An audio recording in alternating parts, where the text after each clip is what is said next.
हमारे YouTube channel famous stories of the world में आपका स्वागत है। मेवाड़ी गाथा की सीरीज चल रही है। इस सीरीज के पहले पार्ट में हमने विक्रमादित्य मेवाड़ के एक अयोग्य शासक के बारे में हमने कहानी देखी कि किस प्रकार विक्रमादित्य एक अयोग्य शासक था और जिसके समय के अंदर मेवाड़ में उठापटक हुई और बनवीर शासक बना, लेकिन वो कुछ समय तक रह पाया। विक्रमादित्य के ही छोटे भाई उदय सिंह ने जब पाली के अखेरा सोनगरा की पुत्री से विवाह किया और अपने प्रभाव को बढ़ाया और फिर मेवाड़ की ओर प्रस्थान करके बनवीर को भागने के लिए मजबूर कर दिया और इस प्रकार मेवाड़ की सत्ता पुनः एक यशस्वी वीर के हाथों में आ गई और वो वीर था उदय सिंह। महाराणा उदय सिंह 1537 से 72 तक शासक करने वाले मेवाड़ के एक यशस्वी शासक सिद्ध हुए। देखिए, जब उदय सिंह मेवाड़ की गद्दी पर बैठे तो उनको शीघ्र ही मारवाड़ के राव मालदेव के आक्रमण का सामना करना पड़ा। दरअसल मेवाड़ के इस वीर के साथ क्या हुआ, देखिए, खेरवे के ठाकुर जैतर सिंह थे जिनकी पुत्री का विवाह है मारवाड़ के राव मालदेव के साथ हो चुका था। लेकिन अब राव मालदेव जैतर सिंह की दूसरी पुत्री स्वरूप देवी से भी विवाह करना चाहते थे क्योंकि स्वरूप देवी बहुत ही खूबसूरत थी। लेकिन जो ठाकुर जैतर सिंह थे राव के इस व्यवहार से खुश नहीं थे क्योंकि जैतर सिंह स्वरूप देवी का विवाह मालदेव से नहीं करना चाहते थे। इसलिए उन्होंने अपनी पुत्री स्वरूप देवी का विवाह उदय सिंह से कर दिया। महाराणा उदय सिंह के इस विवाह से मारवाड़ के राव मालदेव नाराज हो गए और उन्होंने कुंभलगढ़ पर आक्रमण कर दिया। लेकिन मेवाड़ के इस वीर ने बड़ी सूझबूझ के साथ मारवाड़ के मालदेव का आक्रमण यहाँ विफल कर दिया और अपने प्रभाव को और भी बढ़ा दिया। साथ ही साथ उन्होंने बूंदी में सुरजनहाड़ा को शासक बनाने में सफलता प्राप्त कर ली और अपना प्रभाव क्षेत्र और भी मजबूत कर दिया।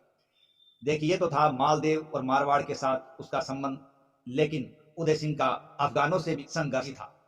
देखिए, 1543 के अंदर शेरशाह, जो कि इस समय भारत का एक शक्तिशाली शासक था, उसने चित्तौड़ पर आक्रमण कर दिया। लेकिन जब वो चित्तौड़ की तरफ प्रस्थान किया तो उदय सिंह को यह महसूस हुआ कि फिलहाल उसका मुकाबला करना संभव नहीं है।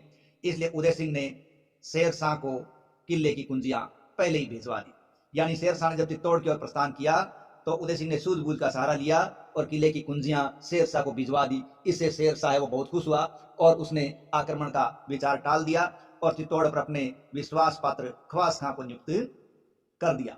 लेकिन कुछ समय पश्चात जब शेरशाह की मृत्यु हो गई तो उदय सिंह ने ख्वास खां को भगाकर अपना राज्य वापस प्राप्त कर लिया। लेकिन 1557 में अजमेर से अब तो अपनी सूझबूझ अपनी वीरता से उन्होंने अजमेर से अफगान हाकिम हाजी खां पठान को भगाने में भी सफलता प्राप्त कर ली। लेकिन अब उदय सिंह को यह महसूस होने लगा था कि उसे एक सुरक्षित जगह की तलाश करनी चाहिए और वो सुरक्षित जगह उसे मिली गिरवा क्षेत्र में। और इसी क्षेत्र में उन्होंने 1559 में उदयपुर की नींव रखी। देखिए, चारों ओर पहाड़ियों से छिपा घिरा हुआ क्षेत्र गिरवा कहलाया है और इसी गिरवा क्षेत्र में 1559 में उदयपुर शहर को उदय सिंह ने बसाया और अपनी जनता को वहां ले जाकर बसा दिया। इस प्रकार उदय सिंह उदयपुर को बसाने वाला एक वीर शासक था। इसी उदय सिंह को बाद में मुगल शासक अकबर का सामना करना पड़ा था। देखिए, दरअसल अकबर के सामना करने के कुछ कारण रहे थे। 1562 में मालवा के शासक बाज बहादुर को उदय सिंह ने अपने यहाँ शरण दे दी, जिसके कारण अकबर नाराज था।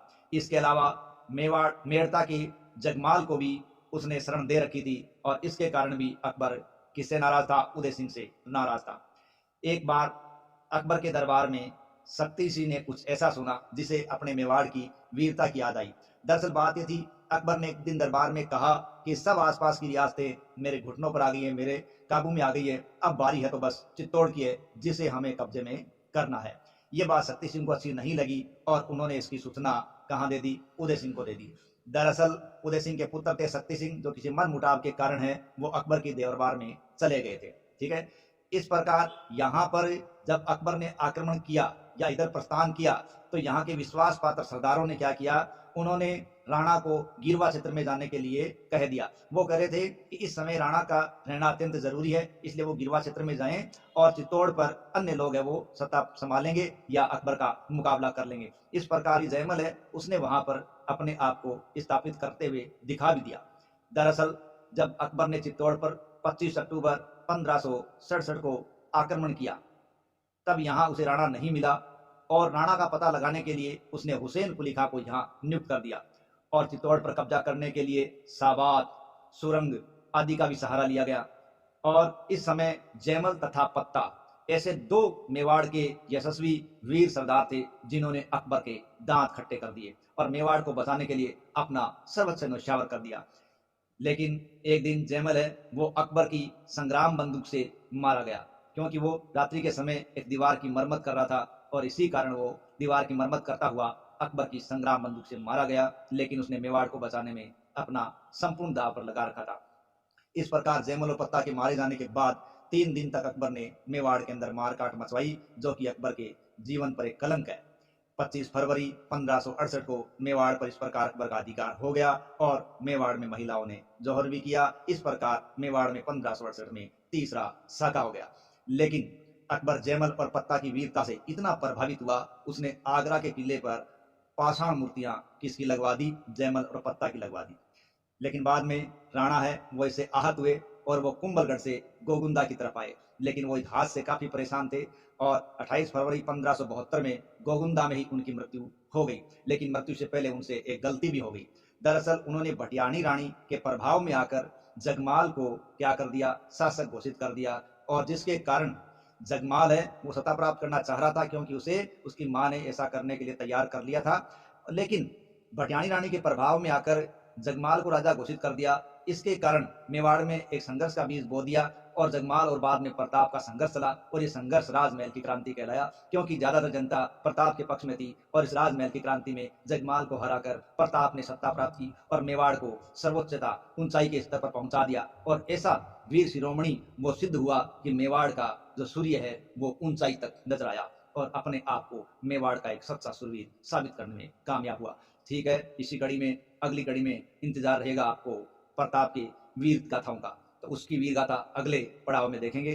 तब तक के लिए धन्यवाद। आशा है हमारे वीडियोज आपको पसंद आ रहे हैं। प्लीज चैनल को लाइक करें, सब्सक्राइब करें। जय हिंद।